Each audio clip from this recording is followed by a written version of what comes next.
NBA 2K rating recap for December 20th, 2025. We got 10 games to knock out, starting off in Houston, where the Rockets end the Nuggets' 6-game winning streak, 115 to 101. Rockets moving to 17-8 on the season. KD, 31 points, 6 rebounds, 5 assists, 5 of 6 from three-point range. Reed Shepherd off the bench, 28 points, 6 assists, 3 steals, 2 blocks, 6 of 9 from 3, 30 minutes. Jabari Smith Jr., 22 points, 10 rebounds, 5 of 11 from 3. Josh Okogie, 9 points, 3 of 5 from 3. Rockets overall, 19 of 35 from 3, 54%. Şengün, rough night against Nikola Jokic, 8 points, 5 turnovers in 30 minutes, but they were able to get the dub. Denver, they dropped to 20-7. They were stifled by the Rockets defense all night. Jokic, quiet game for his standards, 25 points, 7 rebounds, only 5 assists. Murray, 16 points, 4 of 13 from the field, and they just overall struggled offensively in this game. Cam Johnson, 6 points, 2 of 10 from the field. Tim Hardaway Jr., he started in this game but wasn't able to juice the offense, finishing with 8 points in 30 minutes, was a team worst, minus 22. Bruce Brown came off the bench for 12 points. Where is he? 12 points and 12 rebounds. Jalen Pickett actually got some run at backup point guard in this one. Brown filling in more on the wing and the 4 as Peyton Watson is currently sidelined with injury. Philadelphia 76ers, they moved to 15-11 on the year with a 121-114 win over the Dallas Mavericks. Tyrese Maxey, well rested after receiving a few games off due to illness. 38 points for him. No Embiid or George in this one. A familiar sight. Embiid's illness. George, second night of a back-to-back. Worth noting he was held to a season-low 7 points in the previous game. VJ Edgecombe stepped up offensively. Back-to-back high-scoring performances for him, 26 points. And then Dominic Barlow tied his career high with 21 points, which was also set versus Dallas last April, so he loves playing against them. He'll be on a standard contract after the All-Star break.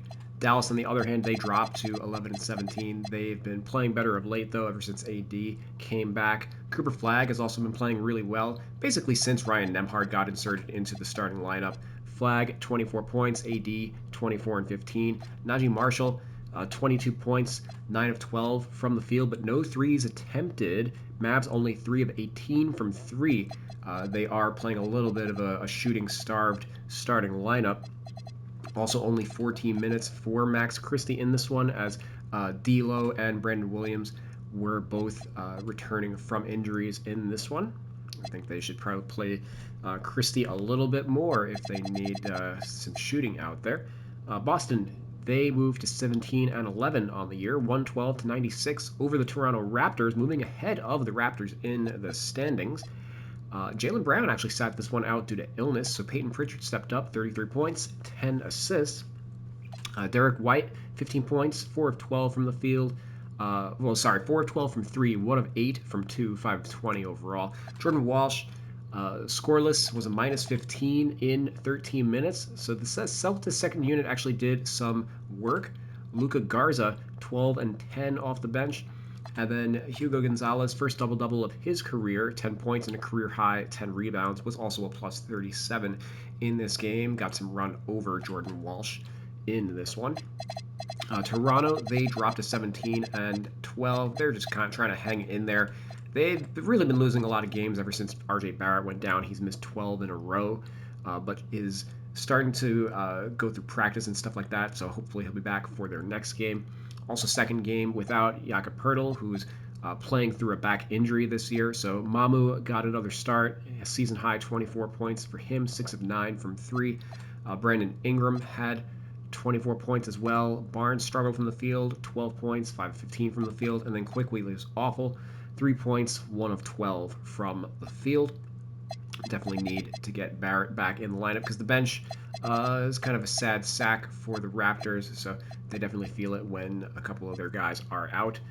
Pelicans, they moved to 7-22 on the year, 128-109 over the Pacers.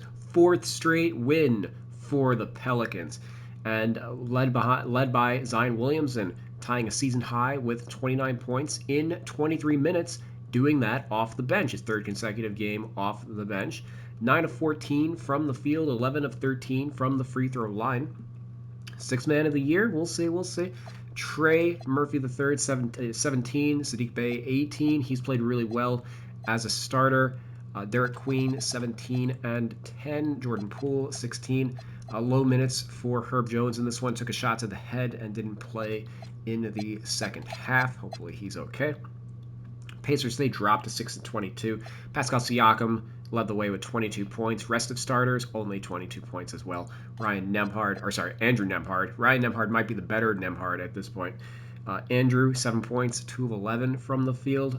Ben Mathurin, 4 points, 2 for 9. Gross. They got a spark off the bench with TJ McConnell, 16 points, 8 assists, 18 minutes, 8 of 10 from the field. McConnellized the game. And then Johnny Furphy, I don't think it's his career high, but probably a season high. 18 points, 7 of 10 from the field. Certainly the best game he's played so far this season. Pacers also signed James Wiseman to a hardship contract, 10-day deal. He obviously started the season with the Pacers. Tony Bradley right now is dealing with a fractured thumb, but he is able to play through it.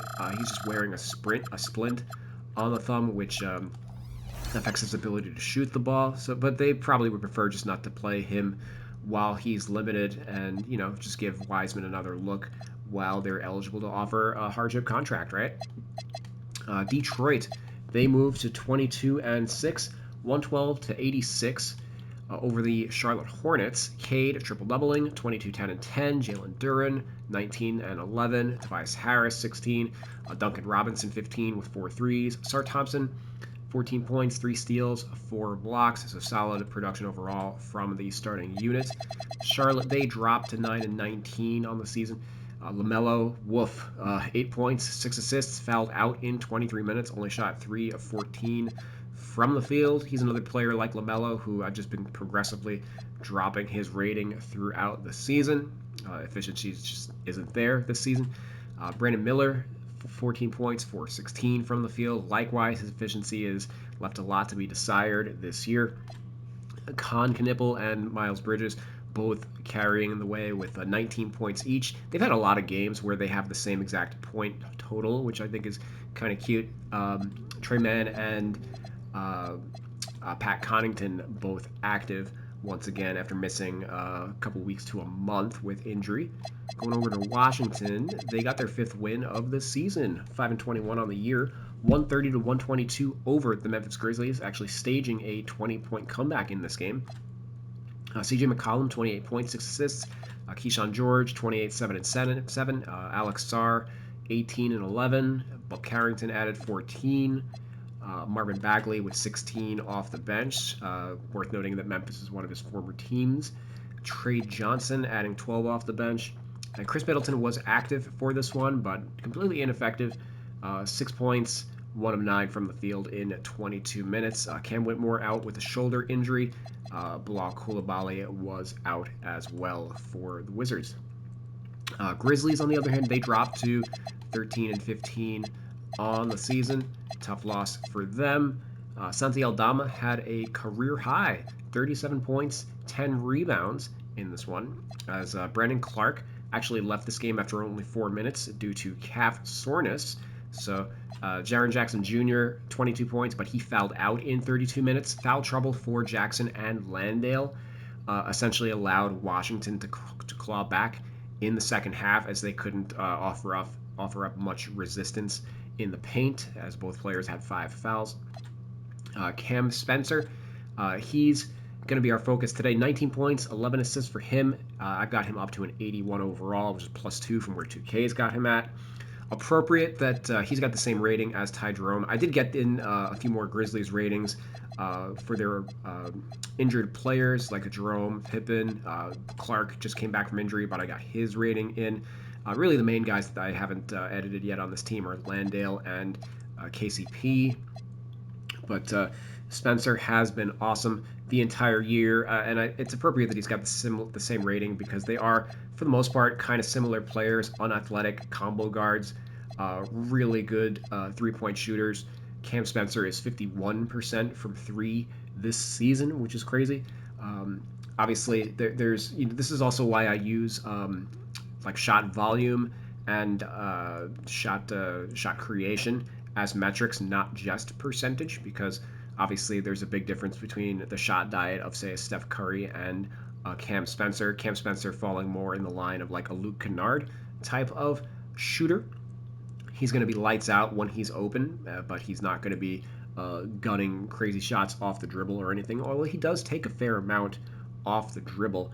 And his efficiency has just been a godsend for a team that has gotten like just about no shooting at all out of Ja Morant this year, and he's a big reason why they've played better with Ja Morant sidelined. So I've got 4 Grizzlies point guards with an 80 overall. It does, once these guys get healthy, they are going to be expendable. Obviously, the Grizzlies would love to move Ja Morant, but a player like Ty Jerome, who hasn't even played for the team yet, Spencer ultimately, he came into the league the year rather as their like 15th, 14th man. He's essentially establishing himself as the 6th man that they were anticipating getting with Ty Jerome. So they ultimately, when he comes back from injury, aren't really going to need him, and he's not able to actually play like the 2 defensively or anything. So like they really are very duplicative of each other. So they'll probably end up moving Jerome at the deadline to a team that needs him. I'm sure Cleveland would love to have him back. Injuries always just lead to players emerging with an opportunity. And Ja Morant over the years has certainly given players tons of opportunity with all his injuries. Last year it was Scottie Pippen Jr. This year it's Cam Spencer. Going over to the Golden State Warriors, they moved to 14-15 on the year, getting some revenge against the Phoenix Suns, 119-116. Revenge after their 1-point loss to their Suns in the last game.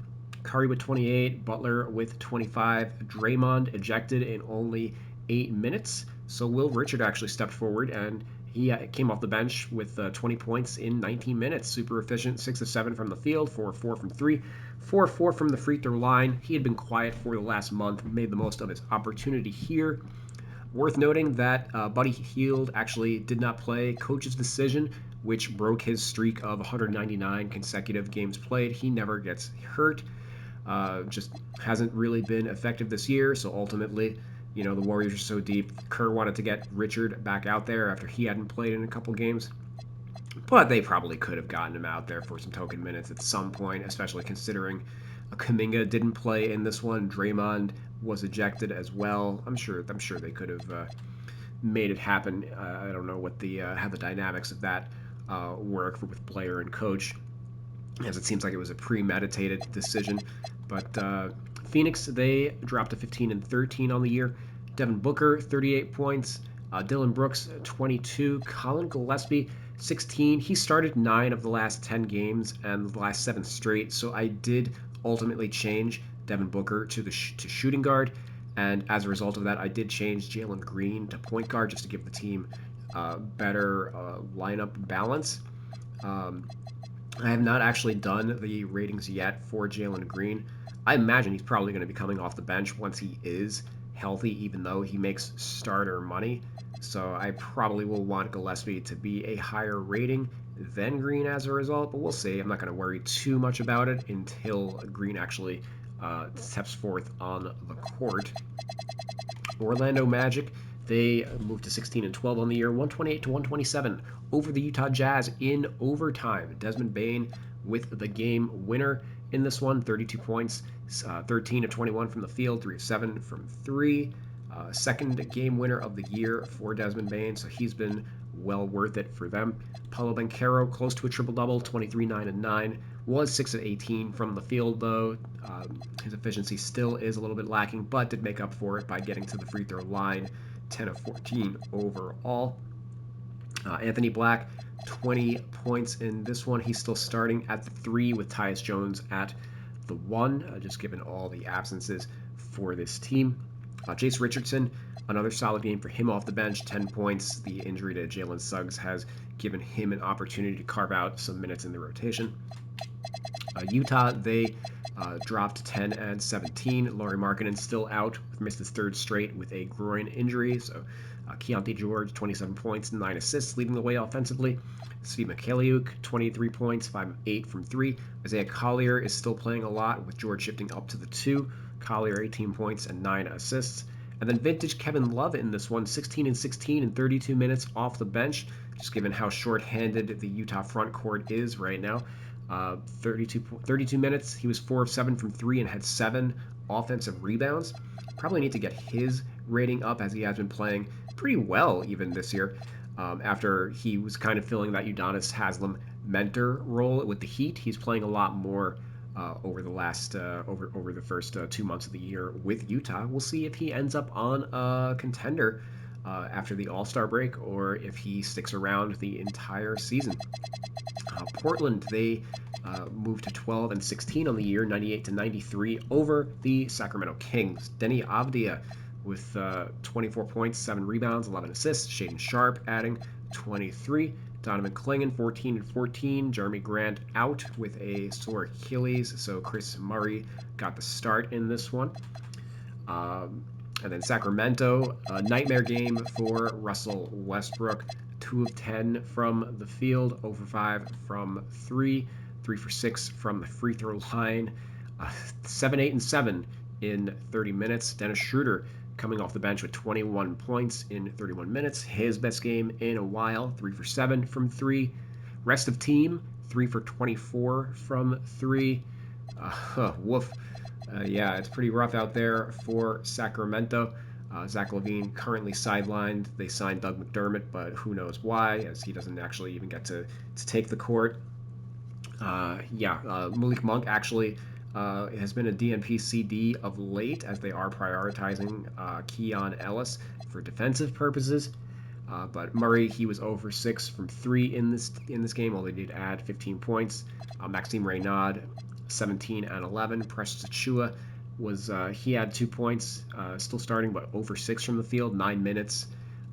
Was a minus 18 in this game, so he certainly wasn't effective. There are going to be games where, you just can't justify playing the 2 bigs because they don't really stretch like Reynaud's okay, but he didn't take any threes in this game. If they're not going to use him as if they're not going to ask him to provide the stretch element and only focus on him as an offensive rebound guy, it's going to be hard to justify having Precious Achiuwa out there, because then what is he doing on offense as well? But obviously, Doug Christie, not the best strategic coach in the NBA. Domantas Sabonis, worth noting, it was announced that he's going to miss an additional month, so he will probably be returning after Drew Eubanks, even though Eubanks was going to be sidelined for about 3 to 4 weeks, and he's the more recent injury guy.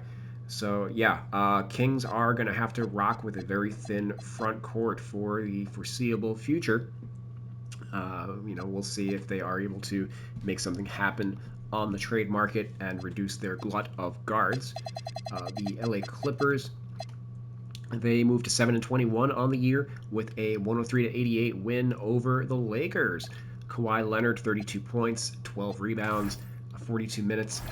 8 of 24 from the field, but he made up for it at the free throw line, 12 of 12. He currently leads the league in free throw percentage, which I think is like 98%, something ridiculous like that. He's only missed like 1 or 2 free throws on the season. James Harden was back in the lineup, 21 points and 10 assists after taking a game off. No worse for wear for him. He wasn't the most efficient, but when is he ever? John Collins had one of his better games, 17 and 12. Ivica Zubac had a rough one, 5 points, 11 minutes, left the game early. So Brook Lopez actually got some larger minutes than normal. Only 25 minutes for him, but typically he's only been playing like 12. 11 points, 3 for 6 from 3, 2 blocks, showing that he's not completely cooked yet. The Lakers, on the other hand, dropped to 19 and 8. LeBron had 36 points, 3 assists in this one. Only 3 assists because nobody else on the team could hit a shot. 15 of 28 from the field, 3 of 7 from 3, 3 of 5 from the free throw line for LeBron. Still not getting to the free throw line as much as he traditionally has. Rest of team, 19 of 60 from the field, 3 of 31 from 3. Woof. Luka, 12 points, only 19 minutes in this one, left due to a knee contusion, so that left the Lakers extremely short-handed, as they're already without Reeves, Ayton. Rui missed this game with a groin injury. Gabe Vincent's out a week. Yeah, not a lot of talent on the team.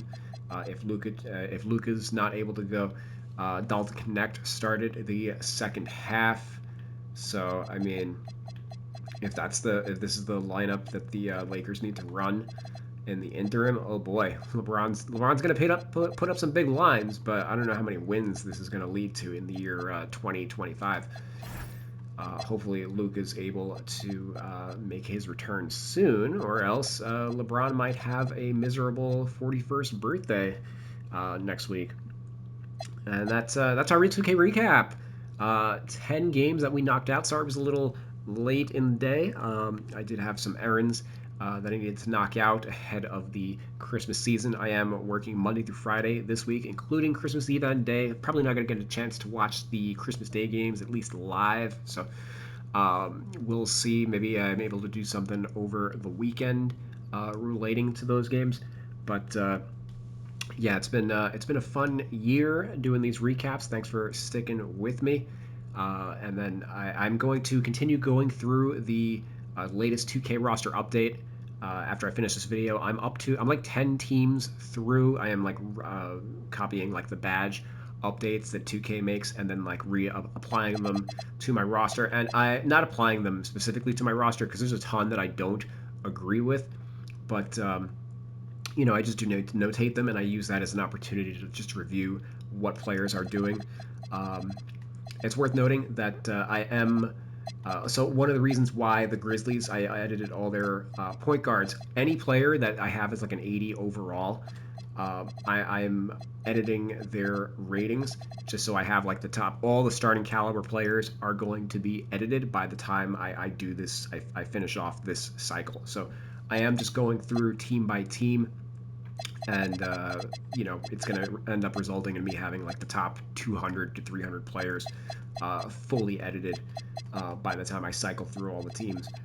So be on the lookout for that. I just wanted to highlight what I'm doing. If it seems like I'm not, I haven't had a ton of notes during these videos as a result, as I'm not looking at the box score and then like adjusting players or anything, which has typically been my process in like the first couple weeks.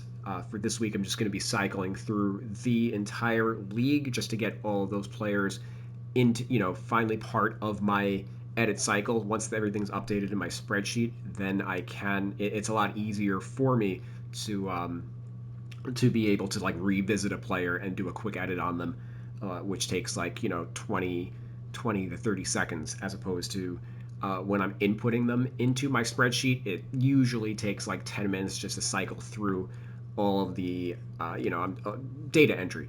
It is what it is. So thanks for your patience, guys. I will see you tomorrow night. We got 6 games to cover for the 21st, and we got a couple good ones. I'll see you then. Peace.